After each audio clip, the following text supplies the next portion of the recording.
Hello friends, welcome to Namita's creation. छनछनिया कौलिया पालंग शाग देखी मन मोर खुशी हो गला। बिड़ा को खोली आग खेलदेली। पालंग शागर जो उपकारिता आपण माने निश्चय जानिथिबे। एटा आम शरीरर रक्तहीनता दूर करने संगे संगे दृष्टि शक्ति भी बढ़ी थाए। एते गुण थिबा एई पालंग पत्र को नहीं मु एमिति एक आइटम कली जे घरे आउ पिला मानकु मु आउ जोगई पारलिनी। गुरुवारर अरुआ भात और भजा भजी भितर यही आइटमटी थिला मोर मुख्य आकर्षण। देरी न करके चलतु स्टार्ट करिबा। साधारणतः साधा बार मानकरे मु निश्चय शाग करे। पिला माने आज जेहेतु पाग टिके खराब अच्छी शाग खाइबा पे मना करदेले। मु पालंग शाग बाहर करथिली, ताकू कहले ना आमे पालंग शाग खाइबुनी, आउ अलग जिनस कौन कर, किंतु मु खाद्य सब शागटा इनक्लूड करे, स्पेशली साधा दिन मानक। मु कहली हौ ठीक अच्छे, मु एमती करी जो थी कि साप मर किंतु बाड़ी भांगीबनी। मु सेई शाग को गोटे नुआ प्रकार कली। से मु एबे चावल को बतुरे देइथिली।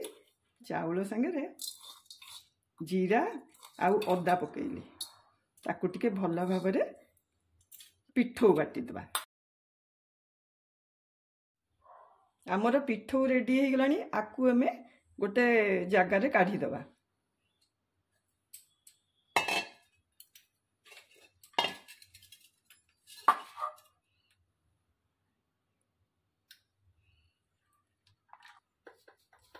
लूण अल्प टिके पकेबा स्वाद अनुसार। अल्प हलदी गुंड,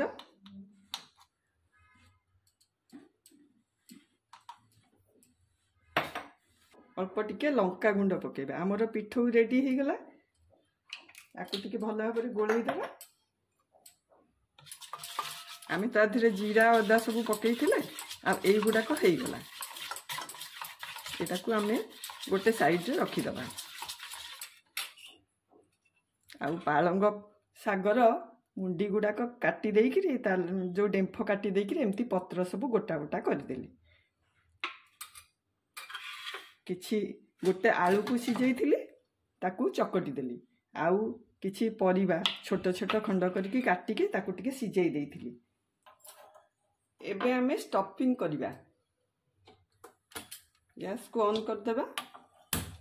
कड़ाई को गरम करके तेल पकेबा। स्पून तेल पकेबा। आमर अल्प स्टफिंग दरकार, तेणु अल्प तेल पकाउछि। तेल गरम हो गलानी। मु गोटे आलू को सिझेइकी ताकू चकटी देइथिली। सेटा को एबे मु आ संगे पकेबी। आउ किछि वेजिटेबल को मु बॉईल कर देइथिली, आ संगे मिक्स करबी। लूण स्वाद अनुसार पकेबा।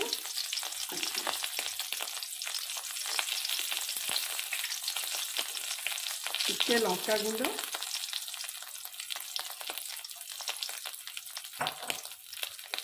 अल्प हलदी पकेबा।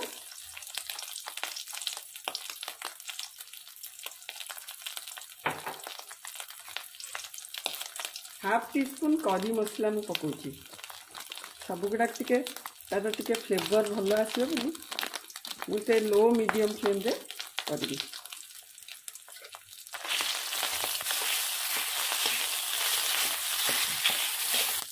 मु अल्प वेजिटेबल गाजर, बीन्स, बीट आउ मटर को सिझेई देइथिली। आ संगे मिसई दबा। आ किछि धनिया पत्र भी।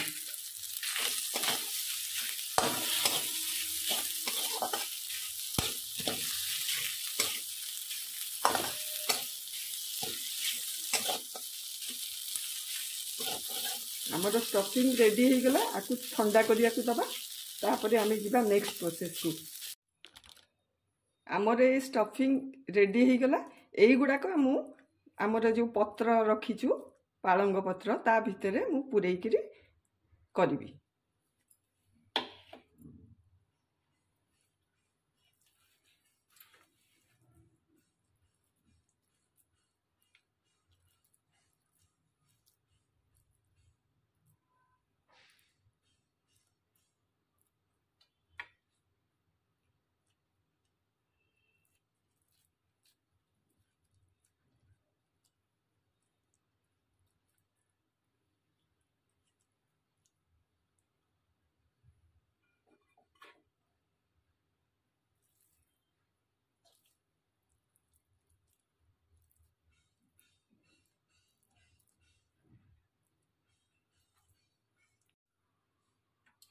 देखंतु मु आधेरे सबू मसला पसई देइछि आकु आमे भाजिबा आम जो पिठो तैयारी करछु ता देरे बुड़ेइकी भाजिबा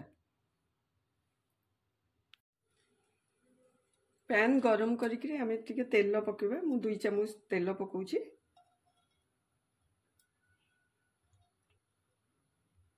हमर तेल गरम हो गलानी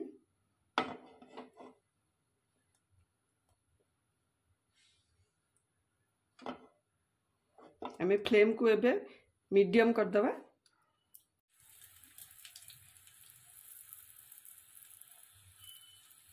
आमे पिठो रे ताकू बुड़ेई दबा बुड़ेई करी ताकू पकेबा फ्राई करिबा आकु टिके केयरफुली आपण माने करिवे नले से खसी जीवो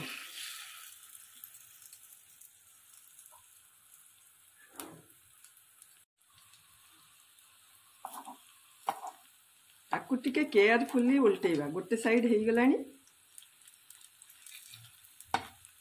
आमे तो फ्लेम को लो मीडियम कर देइछु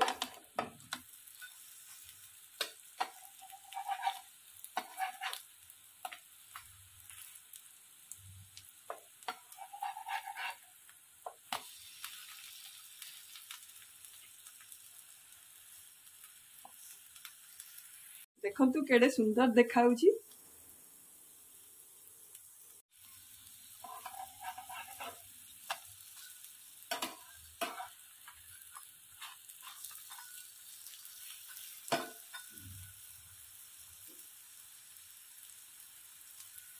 हमर एटा हेई गलानी कोटिंग भी बढ़िया हेइची आउ केते मुसमुस हेइची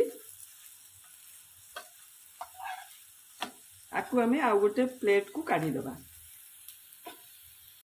देखंतु हमर स्टफ पालंग पकोड़ा रेडी हेई गलानी एटा केते बढ़िया लागुची मुसमुसिया पूरा हेइची आउ आकु आपण माने गरम भात हो किबा पखाल भात संगे भी खाई परिबे आउ इवनिंग स्नैक्स रे भी आकु चा संगे खाई परिबे एटा तार फूड वैल्यू बहुत भलो मु तो सब बेले खाद्य रे फूड वैल्यू को देखे हमर जेमती पार्टी को सुआदिया लागुथबो ता छडा जेमती तार खाद्य सार रहिथिबो